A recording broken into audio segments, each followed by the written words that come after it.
Já se sentiu deprimido por não saber lidar com a autocobrança? Eu sei que pode ser difícil, ainda mais lidando sozinho. Na maioria das vezes, e como a maioria das pessoas, nem todo mundo sabe o que vai ser quando sair do ensino médio. Alguns saem para a carreira dos sonhos e permanecem nela até conquistar o tal sucesso, que todo mundo fala dele e eu ainda não achei esse cara. Outros saem para conquistar bens materiais e fazer dinheiro com outros métodos. E tem as pessoas que saem e continuam sem saber o que vão ser no seu futuro. E eu me encaixo nesse. Esse meu pensamento de crescer na vida e ser alguém, como normalmente as pessoas com mais idade falam, é um pensamento que chega para todos quando chegamos no período de terminar a escola. Acaba que ficamos tão presos a esse pensamento que chegamos a ter alguns probleminhas por conta disso, e um deles é a própria autocobrança. De pensar que vou ter que sair logo da escola e ter um emprego que eu não gosto, com um chefe que me enche mais o saco do que hérnia, trabalhar por mais de 40 anos para me aposentar e chegar no fim da minha vida e perceber que era melhor eu só ter aceitado o convite do miliciano do meu bairro para entrar no negócio da família.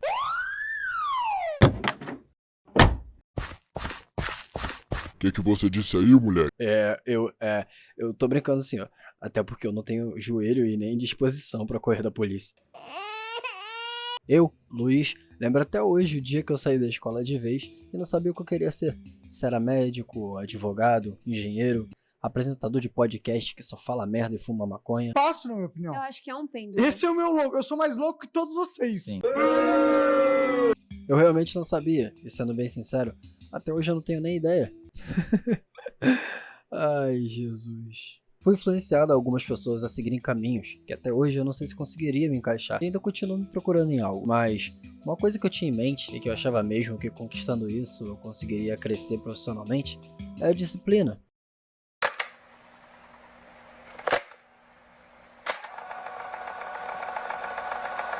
Eu tava tão perdido nesse pensamento que eu achava que só de ter disciplina eu conseguiria alcançar alguma coisa. Bom, eu só fui perceber que eu estava muito enganado quando eu me encontrava numa rotina que estragava a minha cabeça. A cada dia, eu me questionava se aquilo era realmente certo e me segurava naquilo, porque até conseguia ajudar com as coisas de casa, mas, psicologicamente, a minha mente estava indo para o fundo do poço.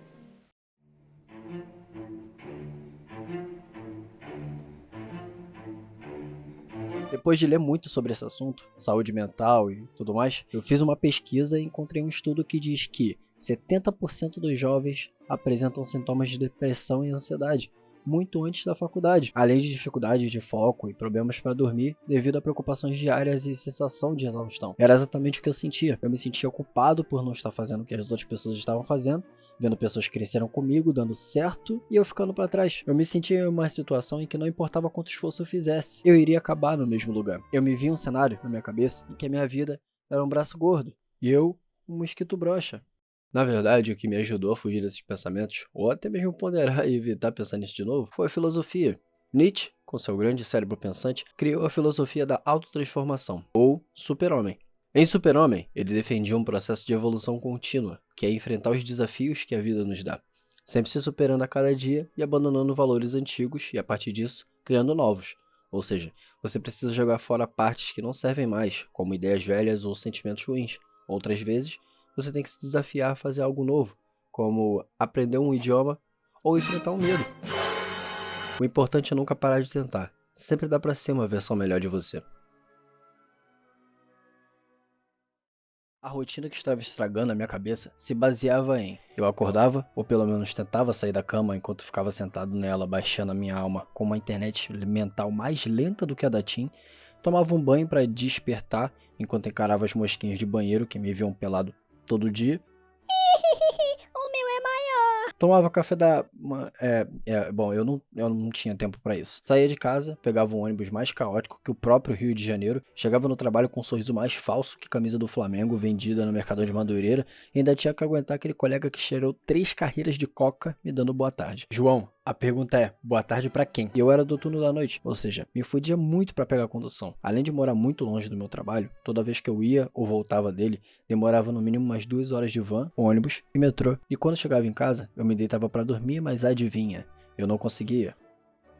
porque o meu cérebro ainda se dava o luxo de lembrar cada erro que eu cometi lá em 2019. Tudo isso para no final do mês ter uma reunião com a minha chefe e todos os seus apoiadores e ela me agradecer que eu fiz um ótimo trabalho naquela empresa. E quando eu achei, com um sorriso no rosto, que estava prestes a ganhar uma promoção do meu cargo, ela me disse que eu estava sendo demitido. Eu me perguntava por quê e não tinha respostas, apenas um vazio que olhava para mim de volta. E ela me olhando pedindo para eu assinar os papéis de desligamento. No fim das contas, dizem que trabalhar dignifica o homem.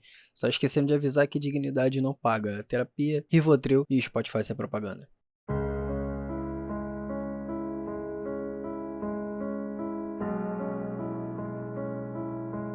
De tanto planejar um futuro melhor, meu presente virou um limbo, porque eu estava preso em um ciclo que me obrigava a fazer as mesmas coisas todos os dias. O que acontecia no dia até mudava, mas eram sempre os mesmos caminhos que eu pegava que me levavam a algum tipo de situação. Eu acordava todo dia com o mesmo peso no peito, me arrastava para o trabalho numa viagem gigantesca de 2 horas, enfrentando transporte público lotado. No fim do expediente, voltava para casa tão esgotado que não conseguia fazer nada além de deitar no sofá, mexer no celular e me senti culpado por não estar cuidando de mim mesmo. Era como se eu fosse um velho com problema no joelho, numa escada rolante. Muito esforço, mas não me levava a lugar nenhum. Foi nesse ponto que eu percebi que não era só a rotina que estava mexendo com a minha noção da realidade, mas a forma como eu vivia dentro dela.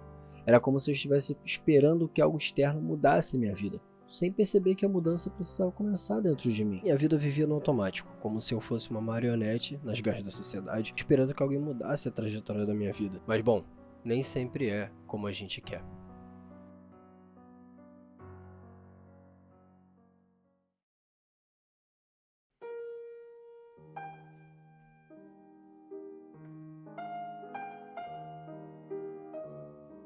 Eu pensava comigo mesmo, se eu tivesse que viver essa mesma rotina para sempre, exatamente como ela é, o que eu mudaria hoje? Nietzsche explica que não se trata de acreditar que isso vai acontecer de verdade, mas de refletir sobre as nossas escolhas e ações. Se eu soubesse que cada dia seria vivido para sempre, isso me traria orgulho ou arrependimento? Me forçou a confrontar o que eu estava aceitando de forma passiva e a buscar uma saída ativa, como tentar um caminho novo, levar um livro para ler enquanto eu ia para o trabalho, ou simplesmente só ser mais simpático com as pessoas ao meu redor. Isso fez com que aquela voz na minha cabeça, que só dizia que eu era um fracasso, ou alguém que nunca iria dar certo na vida, cada vez fosse diminuindo. Eu comecei a ter mais empatia comigo mesmo, não porque eu estava fazendo algo novo, mas porque eu consegui reconhecer que eu estava mal, e que eu faria de tudo para mudar aquilo. Nietzsche nos desafia a viver uma vida tão plena e autêntica que a ideia de repeti-la para sempre não nos assuste, mas nos encha de sentido.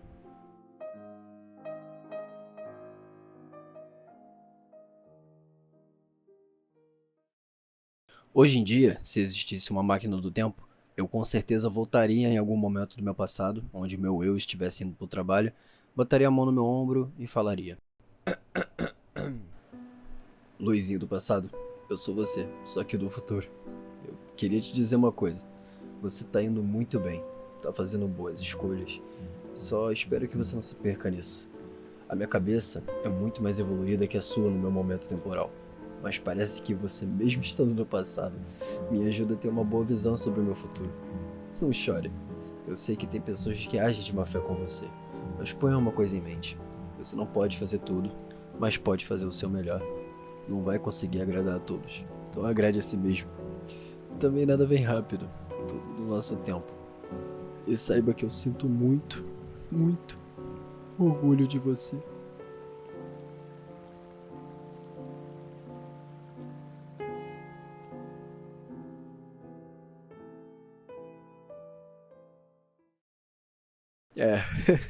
Eu me emocionei um pouquinho.